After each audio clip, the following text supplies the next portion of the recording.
What you are about to hear is not a venting session, it's a warning. A frank conversation about a decision that is silently reshaping the destiny of an entire generation of men.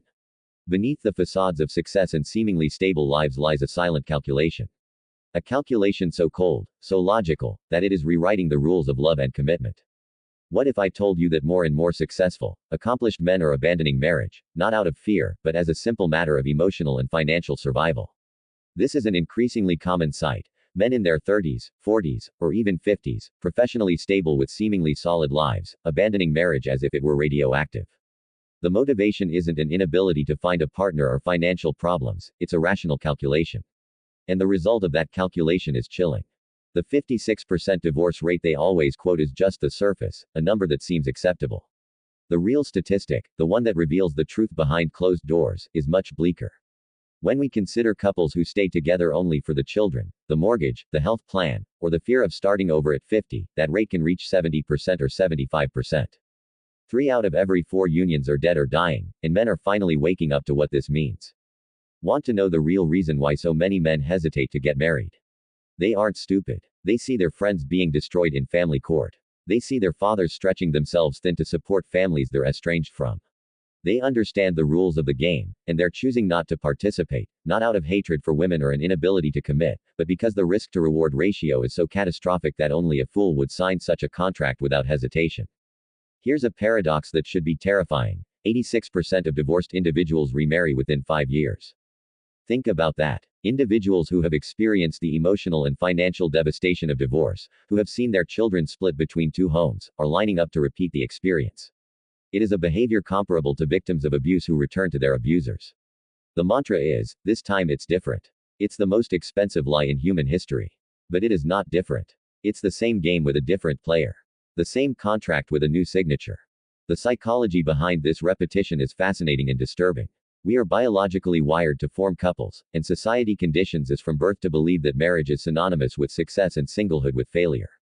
Families ask when we'll marry. Friends post wedding photos as trophies, and every movie ends with marriage, treated as a finish line instead of a starting point. However, men are beginning to break this programming. They are analyzing marriage not through the lens of romance, but through the lens of contract law. And when you examine marriage as a contract, stripped of the flowers and promises, you are faced with the worst proposition a man could sign. Betting half of your assets and future income on the premise that your feelings, and more importantly, your partners, will never change. In what other area of life would we make such a gamble? Let's address a topic that causes discomfort, the relationship between money and relationships. The immediate reaction is to accuse women of being gold diggers, of corrupting pure love with economic considerations. But this is childish thinking. All relationships involve an exchange of value. To pretend otherwise is the path to bitterness and vulnerability. Take the classic example, an older, wealthy man with a beautiful young woman. Everyone points and whispers, fortune hunter. But what that criticism ignores is the inherent honesty in that transaction. He offers resources and stability. She offers youth and beauty. Both parties understand the terms. There is more sincerity in this arrangement than in many so-called love matches, where money is pretended to be irrelevant while a silent ledger is kept. The problem is not the exchange, but the illusion. The problem arises when a man believes he is loved for his personality and not his resources. At least prostitution is honest. Marriage, on the other hand, pretends to be only about love when its historical and practical basis is fundamentally economic. Love marriages are a modern invention, little more than 100 years old. And perhaps our ancestors, who viewed marriage as an economic institution, were not stupid. Perhaps they understood that mixing emotions with finances without a clear agreement creates a system where someone is disadvantaged. In modern marriage, that someone is usually the man with resources. Women are not necessarily selfish because they consider the economic aspects. They are rational and strategic. They understand that feelings can fade, but bills must be paid. They understand that love doesn't cover childcare or medical emergencies. They understand what men are only now beginning to grasp. Marriage is an economic contract disguised as a romantic comedy. And those who sign this contract believing it's only about love are placing themselves at an enormous disadvantage. So, let's talk about the prenuptial agreement, a term that, for many, kills romance faster than admitting to a contagious disease. But let's be clear, a prenuptial agreement is not a plan for divorce. It is a recognition of reality. Marriage is a triple institution: spiritual, social, and legal. The spiritual dimension is personal. The social dimension is public recognition. But the legal dimension is a binding contract with the state. Most people sign without reading the terms. Do you know what you are signing? Most newlyweds, dressed in rented tuxedos, are thinking about their honeymoon while signing a document that gives the government control over their financial future. The laws governing marriage, taxes, alimony, custody, can change at any time. The contract signed in 2010 is not the same as in 2024. A prenuptial agreement is simply the decision to write your own rules instead of letting the state decide for you. It is the most adult conversation a couple can have. And many are too immature to have it. The basic model is simple. What's yours stays yours. What's mine stays mine. What we build together is split clearly and fairly. But even this simple conversation is too much for many couples, who prefer to sign a blank check to the government than discuss money uncomfortably. They prefer to risk everything rather than admit that, forever, might have an expiration date. The resistance to prenups is emotional. Nobody buys life insurance planning to die, or wears a seatbelt planning to crash. A prenuptial agreement is just another form of insurance, except it protects you from a situation with a potential failure rate of 75%. What a prenup truly does is force the conversations that most couples avoid until it's too late. How do we manage money? What if one of us stops working? What if one of us inherits a fortune? These are not negative conversations. They are adult conversations. And if you can't have them, you are not ready for marriage. The best marriages are built on the honesty of uncomfortable truths. Intense passion has a biological shelf life, estimated to last from 18 months to 4 years. After that, what remains is the partnership, the compatibility, and the agreement they built. And if they haven't built an agreement, they will discover, like 60% of married couples, that love is not enough. Here's a counterintuitive truth. Prenups don't kill romance. They can intensify it. True romance isn't about blind trust, but about conscious choice. When you mutually protect each other from the worst-case scenario, something magical happens. You stay together because you want to, not because you have to. You are not trapped by economic or legal entanglements. You are there by choice, every day. That is more romantic than any fairy tale. A good prenup protects the dignity of both, and says, if this ends, we will both walk away intact. That's not planning for failure. That is respecting each other enough that even failure won't destroy you. Many men remain in deceased marriages because leaving would mean financial ruin. They are the walking dead. They go through the motions, staying for the children, for the house, because starting over at 45 with half the equity means they can never retire. These men are not counted in the divorce statistics, but they are just as much victims as the others. We see them everywhere. The man who works late, not by choice, but because returning home is like entering a prison. The one who develops a drinking problem to cope. The one who takes antidepressants not for a clinical illness, but because he's trapped. These men applied for a partnership and got a servitude. And they can't leave because leaving would mean losing everything. Men are doing the math now. And the numbers are brutal. Take your net worth and cut it in half. That's the minimum cost of divorce. Add legal fees, alimony, child support, therapy, lost productivity. Now, compare this to the benefits of modern marriage for a man: sex, companionship, and children. Things that you can increasingly obtain outside of marriage. So what does marriage offer that justifies the risk? In the past, the answer was clear. Social acceptance, career advantages, legitimate children, regular sex, and domestic support. But every one of those benefits has been eroded. Society accepts singles. Workplace discrimination is illegal. Sex is more available outside of marriage. And most couples are double income and too tired to offer full-time domestic support.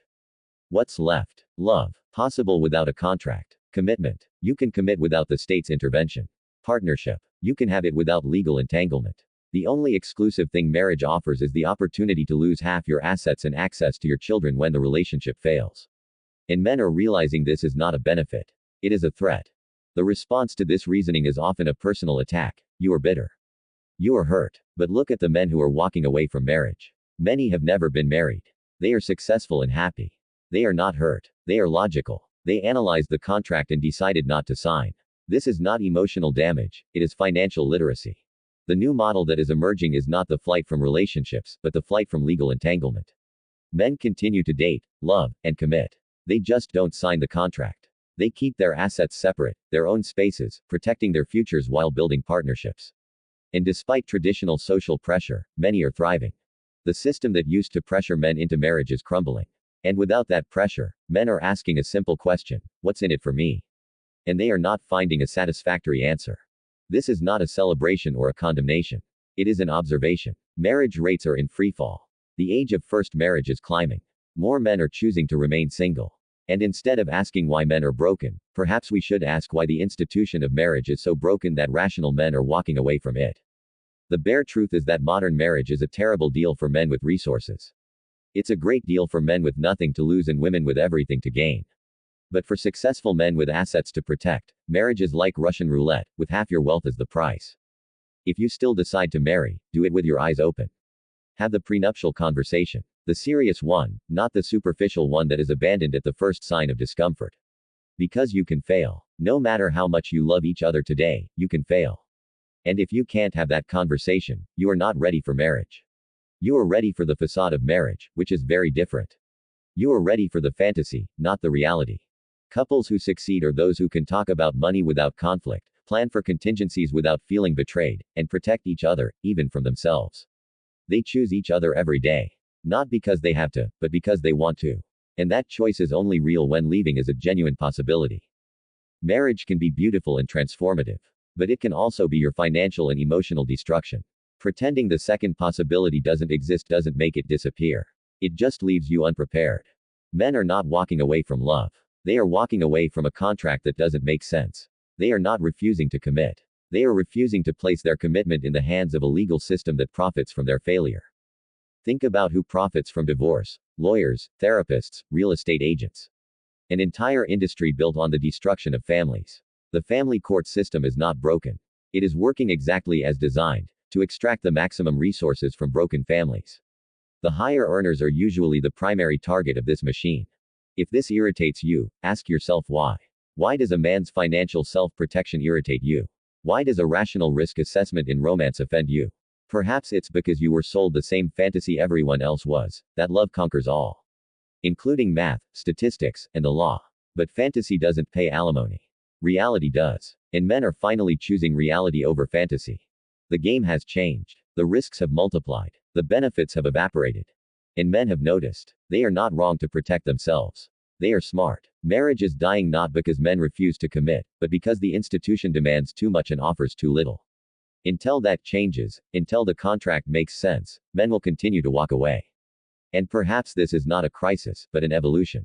Perhaps it's men finally learning that their worth is not determined by their willingness to sign a bad contract. If this message resonated with you, if these words brought clarity or confirmed something you already felt, then this video has fulfilled its purpose.